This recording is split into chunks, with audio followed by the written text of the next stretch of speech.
Gracias. Antes que nada, quiero transmitirles una disculpa de parte de la doctora Belinda, que no pudo llegar por un asunto de mala logística en el aeropuerto de la Ciudad de México, que es un desastre. Entonces, perdió la conexión. Es el mensaje. Yo lo que voy a hacer es darle lectura también al texto que preparamos. Nosotros recuperamos un debate, una polémica que se da en el seno del Consejo Superior de Educación Pública en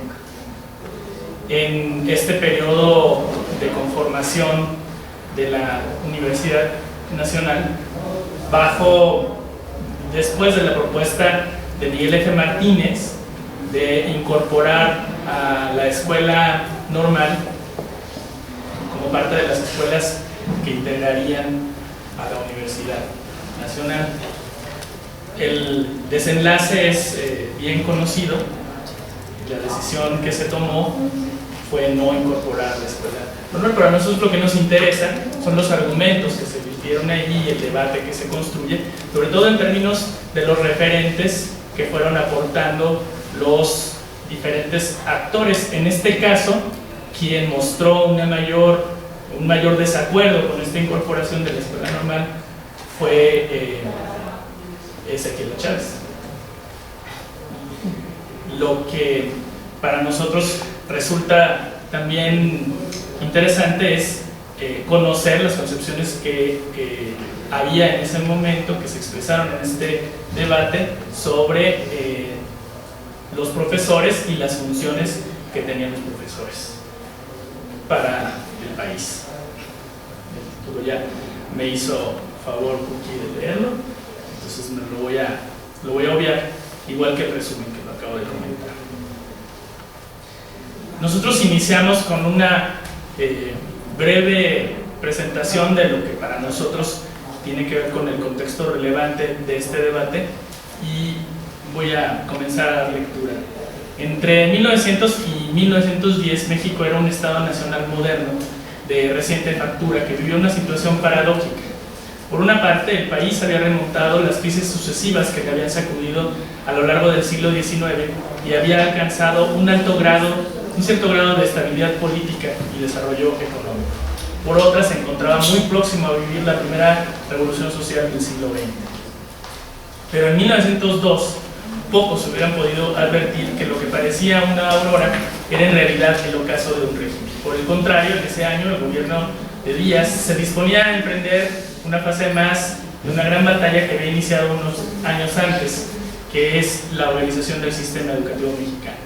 Bajo esta lógica, la Secretaría de Justicia e Instrucción Pública publicó en el diario oficial el 30 de agosto de 1902 la Ley Constitutiva del Consejo Superior de Educación Pública, que tendría como fines mantener la armonía y coordinación, y estoy citando, que deben existir entre las instituciones que sirven al Estado para promover el adelanto de las nuevas generaciones, imprimir un impulso esencialmente educativo a todos los elementos a ese fin encaminados.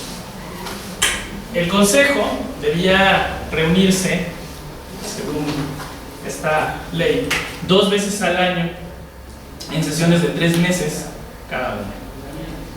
Estas sesiones debían ser presididas por el ministro del ramo o, en su ausencia, por el subsecretario de Instrucción Pública. Los asuntos sobre los que debía tratar el Consejo eran los planes de estudio, reglamentos, programas, métodos y libros de enseñanza, y libremente sobre todos los puntos que se relacionen con la educación nacional. El Consejo era un órgano de mucha relevancia y sus miembros, personajes que detentaban un enorme poder en varios sentidos. Algunos de ellos: Ezequiel Chávez, Alberto Correa, Miguel F. Martínez, Enrique C. Repsamen, el doctor Manuel Flores, José María Vigil, Guillermo de Landa y Escandón, Gregorio Torres Quintero, Leopoldo Kiel, Antonio Rivas Mercado, y los directores del Colegio Inglés y los liceos Fournier y Francés. Como pueden ver, puros ilustres desconocidos. Una vez Cumplida su función e inaugurada la Universidad Nacional, el Consejo se va a transformar en el Consejo Universitario por un periodo breve, cuya composición cambió al promulgarse la Ley Orgánica de la Universidad Nacional el 15 de mayo de 1912. La fragilidad de la memoria. Los registros del paso de Miguel F. Martínez por el Consejo Superior de Educación Pública. Dada la importancia que, como ya dijimos, llegó a adquirir esta institución, llama la atención el escaso peso que Martínez otorga a su paso por el Consejo. En sus memorias, don Miguel escribió lo siguiente: formé parte en el dictamen sobre el proyecto de ley constitutiva de la Universidad Nacional promulgada en 1910 y presenté por escrito un discurso proponiendo que las escuelas normales para maestros de instrucción primaria fuesen incorporadas a la misma universidad. Mi idea no fue acogida por consideraciones de orden político, pero conseguí que en la Escuela de Altos Estudios, eso es muy interesante como lo dicen, fueran acogidos como alumnos los profesores normalistas y aún las alumnas de los cursos superiores que antes de aquella discusión no eran admitidos. En su segunda mención, el ingeniero Martínez recuerda: al crearse la Universidad Nacional, cuya inauguración se hizo con toda solemnidad en septiembre de 1910, formé parte del Consejo Universitario como consejero ex oficio, con mi carácter de director de educación primaria, cargo que desempeñé hasta julio de 1911. Como tal, presenté una iniciativa el 24 de octubre de 1910 pidiendo que se procediera a organizar la extensión universitaria, proyecto que presenté el 10 de diciembre del mismo año. Definido el objeto de aquella institución, los trabajos que debía realizar por medio de cursos especiales, conferencias y excursiones instructivas. El proyecto fue aprobado. Desgraciadamente, allí quedó la idea, pues los trabajos no se realizaron. Al dejar la dirección de educación primaria, dejé de ser consejero, pero poco tiempo después, por instrucciones de la Secretaría, regresé como representante de la misma, cargo que desempeñé hasta el 15 de mayo de 1912, en el que empezó a regir la ley nueva de la universidad, que preveía que los representantes debían ser sus profesores, y yo no lo era. No faltó quien creyera que, siendo yo el único consejero que no era profesor universitario, era posible detener mi salida y corregir al señor Ezequiel Chávez, entonces rector de la universidad y autor del proyecto de la ley, pero no sucedió y fui eliminado del consejo al que pertenecí durante 4 años. Un futuro en construcción. La universidad a debate y el sitio de las escuelas normales, la postura de Martínez. En el acta del 11 de abril de 1910 se registra el debate sobre la constitución de la universidad. Como primer punto de la sesión se da a conocer el artículo primero de la misma, aceptando la propuesta del señor Porfirio Parra, secretario del Consejo, para definir a la Universidad Nacional de México como una institución docente de investigación científica cuyo objeto será realizar armónicamente en sus elementos superiores la obra de educación nacional. Aprobada esta redacción, que de hecho cambiaba la realizada por Justo Sierra, quien ocupaba el cargo de ministro de Instrucción, lo sabemos, el Consejo procede a discutir el artículo segundo, que señala: la universidad quedará constituida por la reunión de escuelas nacionales, preparatoria, de jurisprudencia, medicina, ingenieros, bellas artes, en lo concerniente a la arquitectura y de altos estudios, así como por los institutos superiores de enseñanza que en lo sucesivo establezca el gobierno federal y que decida incluir a la universidad y por los que ésta funde con sus recursos propios. Hasta ahí la cita. Es en este punto cuando Miguel F. Martínez interviene para dar lectura a un breve discurso de su autoría, a partir del cual sustenta una petición dirigida al Consejo para que declare que las escuelas normales primarias sean incorporadas a la Universidad Nacional. Una vez leído este discurso, el señor Parra indica que, dada la importancia de las razones que el señor Martínez ha incluido en el discurso, que no puede, explicitando Parra, que no puede por lo pronto emitir un parecer fundado, y suplica al señor Martínez entregar su trabajo para que lo estudie de un modo especial y emita un dictamen para la próxima semana. Cierro la cita. Una vez postergada la petición de Martínez, y seguramente para tranquilidad de muchos, el Consejo continuó sus trabajos. ¿Pero qué propuso Martínez? La ausencia de justo cierre explica que no se diera curso inmediato a su solicitud. Se trató de una estrategia dilatoria. La importancia del ingeniero Martínez en el contexto del Consejo era tal que su petición no pudo descartarse de inmediato. Las respuestas a estas y otras cuestiones podemos encontrarlas al revisar tres documentos clave. Por una parte, el discurso pronunciado por Miguel F. Martínez en las actas mecanografiadas del Consejo del 18 de agosto de 1910, en la que se registra este debate, y el acta definitiva de esta sesión. Bajo esta lógica, vamos a revisar primero el texto de Martínez. En el primer párrafo, resume su propuesta en los siguientes términos. Propongo que se agreguen las escuelas normales de maestros y maestras de instrucción primaria a las escuelas incorporadas a la Universidad Nacional. Enseguida expresa 10 argumentos que sirven de fundamentación a esta propuesta. Por ejemplo, dice, si la universidad se organiza para armonizar en sus elementos superiores la obra de la educación, siendo las normales primarias escuelas profesionales y por consiguiente uno de los elementos superiores de educación, deben formar parte de la universidad, como se estila en muchas naciones del antiguo y nuevo continente. Y enseguida asienta, se dirá que no quedan fuera de la Universidad Nacional los conocimientos pedagógicos, porque la Escuela de Altos Estudios, en su sección de Humanidades, comprende la pedagogía, y se dirá también que una de sus finalidades es formar profesores para las escuelas secundaria y profesional. Mas esto no obsta para que se incorporen las normales primarias, sino que es una razón más a favor de esta idea, pues si se reconoce la importancia que tiene la formación de profesores de secundaria y profesional, debe reconocerse también la de los maestros de escuela, cuya preparación, por ser más extensa que la de una especialidad y sus funciones de mayor trascendencia, es más merecedora de comprenderse entre los institutos superiores de educación. Que el modelo de Miguel F. Martínez coincida con el asumido por varios países en el mundo, justifica en su discurso la larga disertación que el ingeniero realiza al respecto y que se orienta a comprobar el hecho de que muchas universidades europeas y norteamericanas tienen departamentos o escuelas de pedagogía que forman maestros de educación primaria, además de sus facultades para profesores de secundaria y profesional. Ahora, estoy citando, agrego que al aceptar como universidades las escuelas de maestros no han hecho otra cosa que secundar la antigua tendencia de aquellas instituciones a favor del magisterio. En un segundo momento analítico, poniendo el dedo en la llaga, Miguel F. Martínez vuelve los ojos a México y cuestiona el hecho de que la determinación de excluir a las escuelas normales de la universidad parte del supuesto de que teniendo estas, y voy a citar, una íntima conexión con la educación primaria, la que por su carácter e importancia debe estar siempre bajo la dependencia y dirección del Estado, también ellas, las normales, deben quedar bajo la misma dependencia. Y apunta en una crítica implícita a los postulados de Repsamen. La función de las escuelas normales no es formar la marcha de la educación primaria, para eso está la Secretaría de Instrucción Pública, sino para normar la preparación de los maestros bajo los mejores principios pedagógicos y con la más apropiada ampliación del programa primario, de modo que no es tan íntima como parece su unión con las escuelas de primera enseñanza. Sigo citando.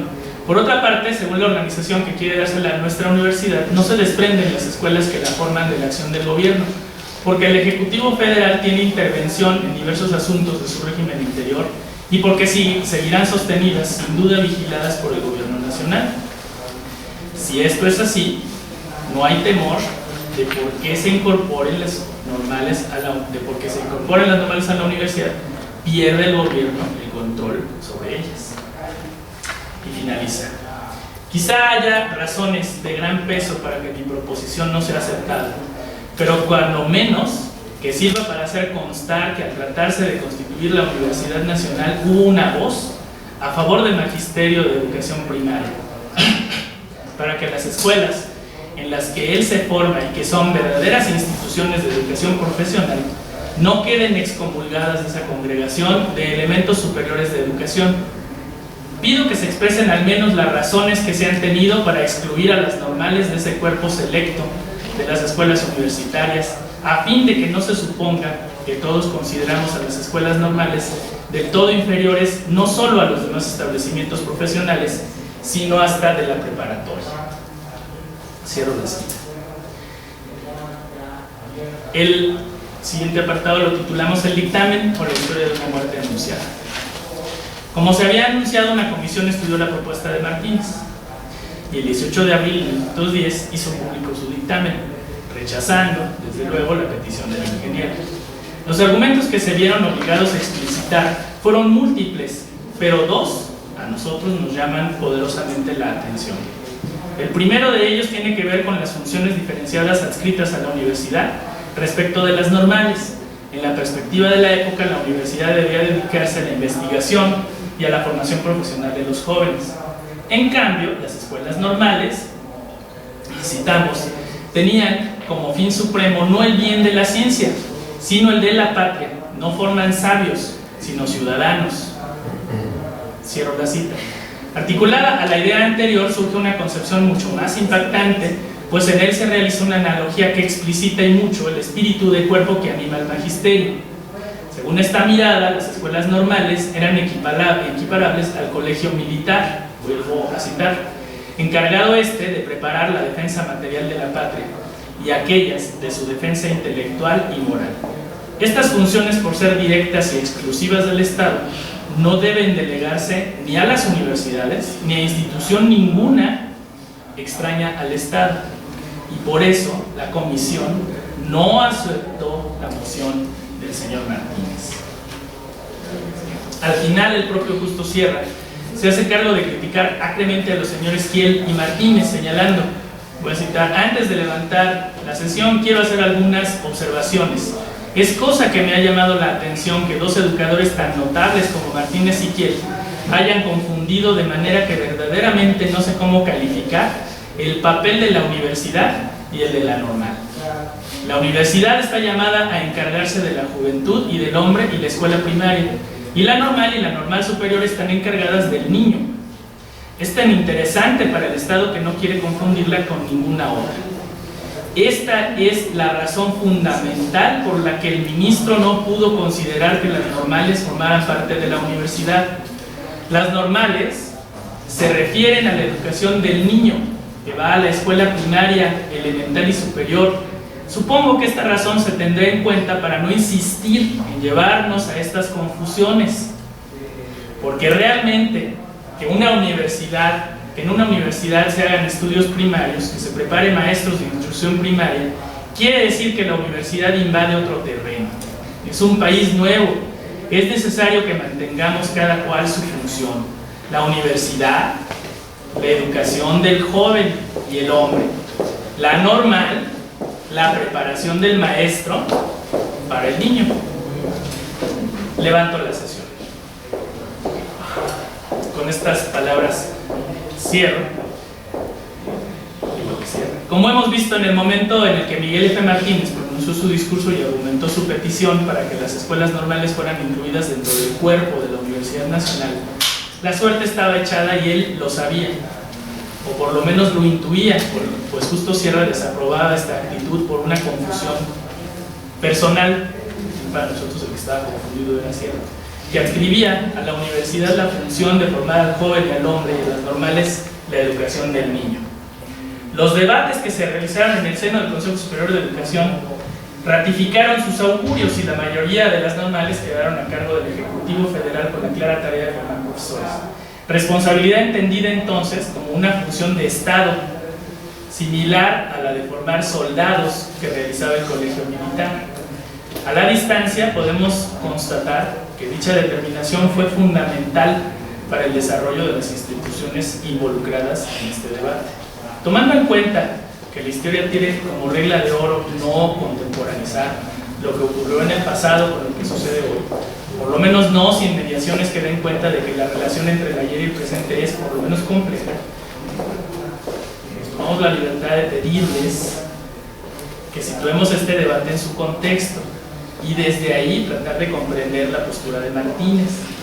En este sentido de su alegato, asumimos algunos supuestos que en el presente tienen plena validez. Una de ellas tiene que ver con el reconocimiento de que las escuelas normales son instituciones de educación superior y de que su tarea es nodal para el desarrollo de México. Así, de su voz, de la voz de Martínez, una voz que clamaba en un desierto, recuperamos el necesario reconocimiento social a los maestros y las maestras y la dignificación de una tarea no siempre comprendida y valorada.